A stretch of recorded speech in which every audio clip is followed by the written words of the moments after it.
Good morning to one and all, my dear friends. Tell about yourself, part 2. Tell about yourself, part 2. Part 1 பாருங்கள், அதை கண்டினியூட்டியை இங்கே பாருங்கள். நீங்கள் எது பார்த்தாலும் சரி, ஃபஸ்ட்டு சப்ஸ்கிரைப் பண்ணுங்கள், லைக் பண்ணுங்கள், கமெண்ட் பண்ணுங்கள். ஏன் அப்படி சொல்கிறோம் அப்படின்னாக்க, இந்த பார்ட்டில் இருந்து தான் உங்களுக்கு நிறைய விஷயம் லாங்குவேஜ் பற்றி நான் சொல்லித்தர போகிறேன். அது 10th ஸ்டூடெண்ட்ஸாக இருந்தாலும் சரி, 12th ஸ்டூடெண்ட்ஸ் இருந்தாலும் சரி, டெட் ஸ்டூடெண்ட்ஸாக இருந்தாலும் சரி, TRB group exam, competitive exam, இவங்களுக்காக ப்ரிப்பேர் பண்ணுற ஒரு கிராமர் பார்ட் உங்களுக்காக. ஸோ இப்போ பார்த்தீங்கன்னாக்க இனிமேட்டு வர வீடியோஸ் எல்லாமே பார்த்தீங்கன்னா உங்களுக்கு லாங்குவேஜை தரோவாக தெரிஞ்சுக்கிற மாதிரி. அதனால் சொல்கிறது, நீங்கள் பார்ட் 1லேருந்து கண்டினியூஸாக பார்த்துட்டே இருந்தீங்கன்னா தான் உங்களுக்கு பேசிக் கிராமர்லேருந்து உங்களுக்கு நல்லா தெரியும், புரியும். Okay, come to our point.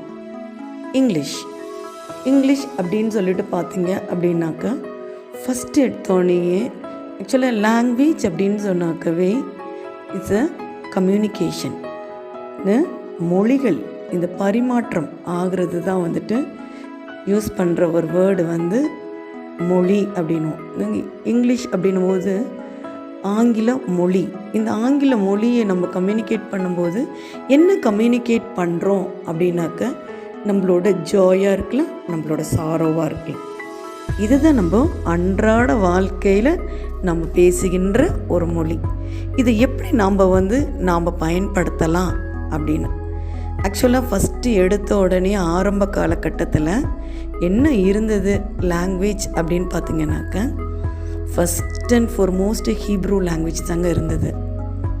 அதுக்கப்புறம் க்ரீக்கு, அதுக்கப்புறம் லாட்டின், அதுக்கப்புறம் தாங்க இங்கிலீஷ் வந்தது.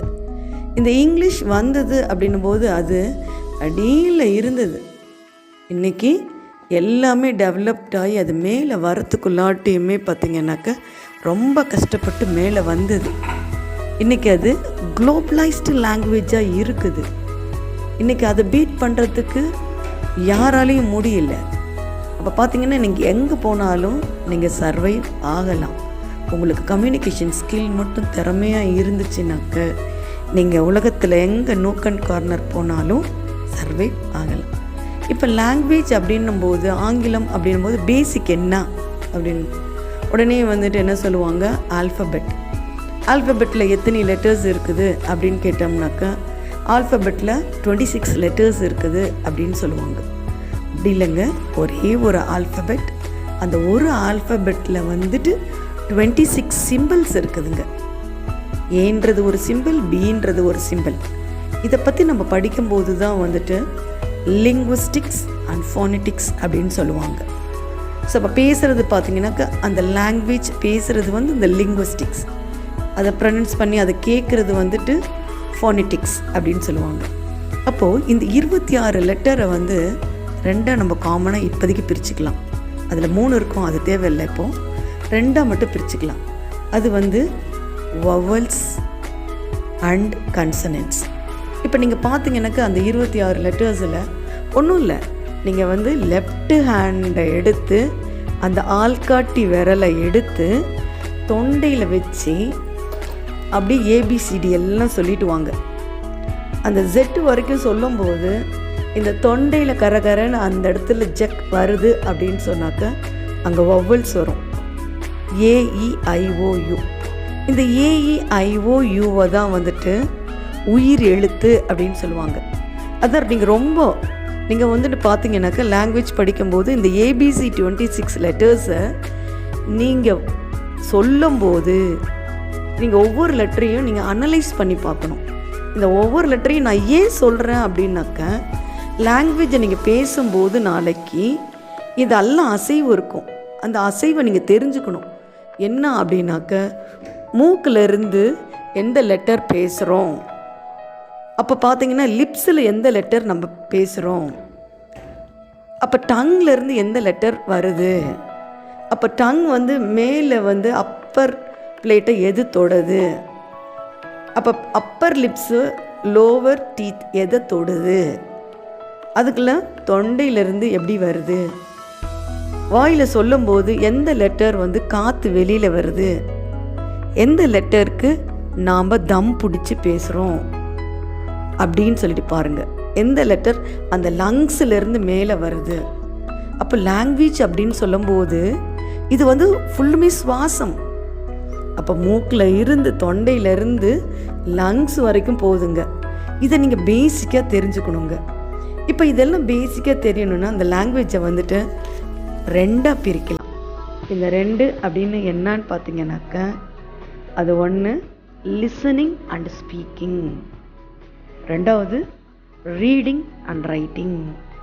இந்த ஸ்கில்ஸை நீங்கள் நல்லா டெவலப் பண்ணிட்டீங்கன்னாக்க நீங்கள் தாங்க மாஸ்டர். நீங்கள் தாங்க மாஸ்டர்.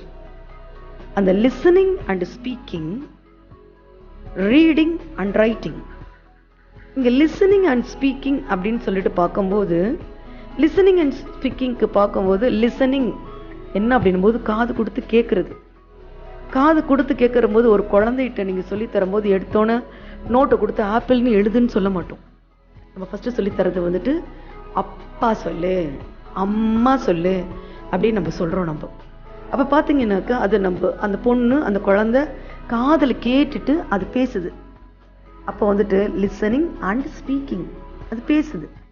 அப்போ இதுக்கு எது பெஸ்ட்டு அப்படின்னு சொல்லி நீங்கள் பார்த்தீங்கன்னாக்கா ரிசீவ்டு ப்ரனன்சியேஷன் அப்படின்னு சொல்லுவாங்க. இந்த ரிசீவ்டு ப்ரனன்சியேஷன் எங்கே கரெக்டாக நடைபெறுது அப்படின்னாக்க பிபிசி, பிரிட்டிஷ் ப்ராட்காஸ்டிங் கார்ப்பரேஷன். இந்த பிரிட்டிஷ் ப்ராட்காஸ்டிங் கார்ப்பரேஷன் என்ன பண்ணுது அப்படின்னாக்க ஜெர்மன், அதாவது வெஸ்ட் ஜெர்மனில் உள்ள இங்கிலாந்து பீப்புள் பேசுகிற இங்கிலீஷ் தான் கரெக்டான ப்ரனன்சியேஷன் கொடுக்குது அப்படின்றாங்க. ஸோ இப்போ பார்த்தீங்கன்னாக்க இப்போ நீங்கள் கரெக்டான ப்ரனன்சியேஷன் நீங்கள் எப்படி பண்ணுறீங்க, உங்களோட நாக்கு எப்படி அசைவ் ஆகுதுன்றது ரொம்ப முக்கியம். எப்போதுமே லாங்குவேஜ் பேசணுன்னும் போது தமிழ் பேசும்போது உங்களுக்கு தெரியும் நல்ல அழுத்தம் திருத்தமாக பேசுவோம் அப்படின்னு. ஆனால் இங்கிலீஷ் பேசும்போது டிப் ஆஃப் த டங்கில் தான் இருந்து தான் பேசணும். அப்படி இருந்தால் தான் ஸ்டைலாக இருக்கும். அப்போ தான் நீங்கள் ஈஸியாக கம்யூனிகேட் பண்ணும்போது உங்களுக்கு ஒரு ஃப்ளோ நல்லா கரெக்டாக வரும். ஃபார் எக்ஸாம்பிள் நீங்கள் பார்த்தீங்கன்னாக்க யார்கிட்டயாச்சும் போயிட்டு நீங்கள் கேட்கும்போது வாட் இஸ் யுவர் நேம் அப்படின்னு கேட்குறதே பார்த்திங்கன்னா சாதாரணமாக தமிழில் நம்ம பேசும்போது என்ன வாட் இஸ் யுவர் நேம் அப்படின்னாக்க யோசனை பண்ணி பாருங்கள். இதே நீங்கள் இங்கிலீஷில் கேட்கும்போது hi, how are you, what is your name அப்படின்னும் போது பாருங்கள்.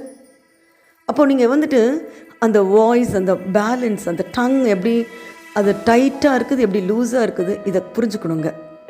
இதெல்லாம் ஏன் சொல்கிறேன் அப்படின்னாக்க ப்ரொனன்சியேஷன் ரொம்ப முக்கியங்க. இந்த ப்ரொனன்சியேஷன் வச்சு தான் நீங்கள் வந்துட்டு பேசும்போது கரெக்டான கம்யூனிகேஷனை கரெக்டாக பெஸ்ட்டாக பேச முடியும். நீங்களும் மாஸ்டர் ஆகலாம். ஸோ இப்போ பார்த்தீங்கன்னா இதுக்கு வந்துட்டு ஃபஸ்ட்டு எடுத்தோன்னே இந்த ரிசீவ்ட் ப்ரொனன்சியேஷனில் முக்கியமானதே வந்து சிலபிஃபிகேஷன் அப்படின்னு சொல்லுவாங்க. இந்த சிலபிஃபிகேஷன் என்ன அப்படின்னு சொல்லி நீங்கள் பார்த்தீங்க அப்படின்னாக்க ஃபார் எக்ஸாம்பிள் ஒரு வேர்ட்ஸ் எல்லாம் நான் சொல்கிறேன் பாருங்கள். இதுக்கும் நீங்கள் பார்த்தீங்கன்னாக்க உங்களோட லெஃப்ட் ஹேண்டை எடுத்து நீங்கள் நல்லா உட்காந்துக்கணும், நேராக உட்காந்துக்கணும், பெஞ்சு மேலெல்லாம் சாயக்கூடாது. லெஃப்ட் ஹேண்டை எடுத்து அந்த 4 விரலையும், லெஃப்ட் ஹேண்டு 4 விரலையும் தாடையில் நீங்கள் வச்சுக்கணும். தாடையில் வச்சுட்டு ஒவ்வொரு வேர்டையும் நீங்கள் ப்ரொனவுன்ஸ் பண்ணணும், ஒவ்வொரு வேர்டையும் நீங்கள் சொல்லணும். இப்படி நீங்கள் சொல்லும்போது பார்த்தீங்கன்னாக்க இந்த தாடியில் இருக்க சின்ன ஒரு தடவை தாங்க அசையணும். அப்போ தான் கரெக்டான ப்ரொனன்சியேஷன் வரும், சிலபிஃபை பண்ண முடியும். இப்போ நான் கொடுத்துருக்க வேர்டு பாருங்கள். Biology, association, eradicate, banana. இதை நான் சொல்கிறதுக்கு முன்னாடி நீங்கள் இந்த வார்த்தையெல்லாம் சொல்லி பாருங்கள். இதை எப்படி சிலபிஃபை பண்ணுவீங்க அப்படின்னும் போது நீங்கள் உங்களோட மதர் டங்கில் பண்ணும்போது என்ன சொல்லுவீங்க, பயோலாஜி அப்படின்னுவீங்க. இதை 2ஆக தான் நீங்கள் பண்ணுவீங்க. அப்படி இல்லைங்க, நீங்கள் எப்படி பண்ணணும் அப்படின்னாக்க ஒரே தடவை அந்த தாடை சின்னலேருந்து அசையும்போது பாருங்கள், பை ஓ லோ ஜி பாருங்கள். அப்போ எத்தனை தடவை, 4 தடவை அசையுது. அப்போ நீங்கள் பார்த்தீங்கன்னாக்க அந்த உயிர் எழுத்தையும் நம்ம ஈஸியாக கரெக்டாக பிரிச்சிடலாம். இன்னொன்று வந்துட்டு எப்படின்னா, ஒரு ப்ரிஃபிக்ஸ் அண்ட் சஃபிக்ஸ் வந்துடுச்சுன்னா அதையும் ஃபஸ்ட்டு நாங்கள் பிரித்து எடுத்துகிட்டு அதுக்கப்புறம் பண்ணலாம். இப்போ பாருங்கள், அடுத்த வேர்டு அசோசியேஷன். இந்த அசோசியேஷன் சொல்லும் போது எப்படி பண்ணுவாங்க அப்படின்னா, அசோசியேஷன் அப்படின்வாங்க. அப்படி பண்ணக்கூடாதுங்க. லாங்குவேஜ் பாருங்கள் எப்படி இதாகுதுல்ல. சோ சி ஏ ஷன். அப்போ பாருங்கள், இப்படி தான் நீங்கள் பண்ணணும். அப்போ நீங்கள் பண்ணும்போது, பிரிக்கும் போது, நீங்கள் பேசும்போது சில லெட்டர்ஸ் எல்லாமே பார்க்கும்போது உங்களுக்கு சைலண்ட்டாக வரும். அது அடுத்தபடி 2 வார்த்தை சொல்லித்தரேன் உங்களுக்கு. இராடிகேட். இராடிகேட் எப்படி சொல்லுங்க? இராடிகேட் அப்படின்வாங்க. அப்படி சொல்லக்கூடாதுங்க. ஈ தனியாக வந்துடணுங்க. இராடிகேட். இராடிகேட். பனானா அப்படின்றத நீங்கள் எப்படி பண்ணுவீங்க? சிலபிஃபை பண்ணுவீங்க. பனானா. ஓகே. ஸோ இது பார்த்திங்கன்னா இந்த சிலபிஃபிகேஷன் ரொம்ப முக்கியங்க. ஏன் அப்படின்னு சொல்கிறேன்னா, இது ப்ரொனன்சியேஷனுக்கு ரொம்ப ரொம்ப முக்கியம். நீங்கள் வேர்டு பார்த்திங்கன்னா சின்ன கிளாஸில் இருந்து உங்களுக்கு சொல்லும் போதுமே சொல்லுவாங்க. இப்போ இன்றைக்கும் நீங்கள் பார்க்கும்போது ஒரு 2 லெட்டர் மட்டும் நான் உங்களுக்கு சொல்லித்தரேன். COMB என்னன்னு சொல்லுவாங்க? தலைக்கு சீவிர சீப்பை கோம்புன்னு சொல்லுவாங்க நிறைய பேர். கோம். அதை வந்துட்டு பி சைலண்ட்டாக இருக்கணுங்க. கோம் அப்படி தான் சொல்லணும். அதே மாதிரி தண்ணி என்னன்னு இங்கிலீஷில் சொல்லுவாங்க? வாட்டர் அப்படின்னு சொல்லுவாங்க. அங்கே ஆர் வரக்கூடாதுங்க. ஆர் எப்போதுமே சைலண்ட்டாக இருக்கணும். அப்போ பார்த்தீங்கன்னாக்க வாட்டர் அப்படி தாங்க சொல்லணும். அப்போ பார்த்தீங்கன்னாக்க இதே வந்துட்டு என்னென்னா ஹைதராபாத் அப்படின்னும் போது அங்கே உள்ள பாருங்கள் ஹைதராபாத் அப்படின்னு சொல்லுவாங்க. ஸோ அந்த மாதிரி வந்துட்டு ஒரு சில வேர்டு எல்லாமே பார்த்தீங்கன்னாக்கா நீங்கள் சைலண்ட்டாக இருக்கிற வேர்டு எப்படி ப்ரொனவுன்ஸ் பண்ணணும்னு பாருங்கள். ஹொசூர் அப்படின்னும் போது பார்த்தீங்கன்னா அங்கே ஹெச்சு சைலண்ட்டாக இருக்குங்க. ஹொசூர் அப்படி தான் சொல்லுவாங்க. ஸோ இதெல்லாம் சைலண்ட்டாக இருக்கும்போது இந்த ப்ரொனன்சியேஷன் உங்களுக்கு ரொம்ப ரொம்ப முக்கியங்க. Next is reading and writing. இந்த ரீடிங் அண்ட் ரைட்டிங்க்கு பார்த்தீங்கன்னாக்கா 1755 டாக்டர் சாமுவேல் ஜான்சன் தாங்க ஒரு பெர்மனண்ட் டிக்ஷனரி நம்மளுக்கு கொடுத்தார். இந்த பெர்மனண்ட் டிக்ஷனரி வச்சு தான் வந்துட்டு நம்மளுக்கு இன்றைக்கும் நம்ம எல்லா வேர்ட்ஸும் பார்க்க முடியுது. அப்போ அதுக்கு முன்னாடி டிக்ஷனரி ப்ரிப்பேர் பண்ணினாங்க. ஆனால் ஒரு வரையறுக்கப்பட்ட ஒரு ப்ராப்பர் டிக்ஷனரியாகவே இல்லைங்க. இப்போ இந்த டாக்டர் சாமுவேல் ஜான்சன் கொடுத்ததுக்கப்புறம் ஒரு பெர்மனண்ட் டிக்ஷனரி வந்தது. இந்த டிக்ஷனரிக்குள்ளே நீங்கள் பார்த்தீங்கன்னா தான் தெரியும். இனிமேட்டாச்சும் டிக்ஷனரி ஒன்று நல்ல ஸ்டாண்டர்ட் டிக்ஷனரி வாங்கி வச்சுட்டு உங்களோட வேலை கம்யூனிகேஷனில் வேலும்போது நீங்கள் மாஸ்டர் ஆகணும் அப்படின்னாக்க பாருங்கள், ஒரு லெட்டர் வேர்டு வந்தது. ஏ ஐ 1 லெட்டர் வேர்டு. ஏன்னா ஒரு மீனிங் தரும். ஆப்பிள் ஆரஞ்சு அப்படின்னும் போது ஐ அப்படின்னும் போது உங்களுக்கே தெரியும் ஐ ஆம் அப்படின்றது. 2 லெட்டர்ஸ் வேர்டு வந்தது. ஸோ ஹீ அப்படின்னு. 3 லெட்டர்ஸ் வேர்டு வந்தது. The sky. 4 லெட்டர்ஸ் வேர்டு வந்தது. வேர் WERE கம் அப்படின்னு. அதுக்கப்புறம் தாங்க வேர்ட்ஸ் எல்லாம் வரும்போது ரூட் வேர்டுன்னு சொல்லுவோம். ஹாப்பி அப்படின்னு சொன்னால் அது ரூட் வேர்டுங்க. முன்னாடி பார்த்தீங்கன்னா ப்ரிஃபிக்ஸ் ஆட் பண்ணாங்கன்னா யூஎன் ஆட் பண்ணாங்கன்னா அன்ஹாப்பி. சஃபிக்ஸில் வந்துட்டு ஹாப்பினஸ். எப்படி வந்து அந்த வார்த்தையெல்லாம் டெவலப் ஆச்சு அப்படின்னும் போது இதெல்லாம் நீங்கள் பார்க்கும்போது தாங்க உங்களோட ஒக்காபுலரி இன்க்ரீஸ் ஆகும். நான் உங்களுக்கு ஆரம்பத்திலேயே சொல்லியிருக்கேன், கிராமர் அண்ட் ஒக்காபுலரியை நீங்கள் ஸ்டாண்டர்டைஸ் பண்ணிட்டீங்கன்னா உங்களுக்கு எல்லாமே ப்ராப்பராக வரும். அதுக்கப்புறம் தாங்க பார்ட்ஸ் ஆஃப் ஸ்பீச்சு. இந்த பார்ட்ஸ் ஆஃப் ஸ்பீச் தான் ரொம்ப ரொம்ப ரொம்ப முக்கியங்க. இந்த பார்ட்ஸ் ஆஃப் ஸ்பீச் என்ன அப்படின்றத உங்களுக்கு கரெக்டாக தெரிஞ்சிட்டிங்கனாக்க noun, pronoun, adjective, adverb, verb, preposition, conjunction அப்படின்னு சொல்லுங்கள், இன்டர்ஜெக்ஷன் அப்படின்னு சொல்லுங்கள், ஆர்டிகல்ஸ், இதெல்லாம் பற்றி எங்கே எப்படி எதுக்கு யூஸ் பண்ணணும் அப்படின்னு தெரிஞ்சிட்டிங்கனாவே நீங்கள் தாங்க மாஸ்டர். ஏன்னா இதை வச்சு தாங்க வந்துட்டு எல்லாமே வந்துட்டு சொல்ல முடியும், எல்லாமே இங்கிலீஷ் பற்றி தெரிய முடியும். Next is verb. இந்த வேர்ப் அப்படின்னு சொல்லும்போது நீங்கள் பார்த்தீங்க அப்படின்னாக்க இந்த வேர்பை verb is called as spinal of the grammar அப்படின்னு சொல்லுவாங்க. ஒரு மனிதன் உயிரோட வாழணும் அப்படின்னு சொன்னால் ஒன்று அவனுக்கு ஹார்ட்டு இல்லைன்னா ஸ்பைனல், இது ரெண்டு தான் ரொம்ப முக்கியம்.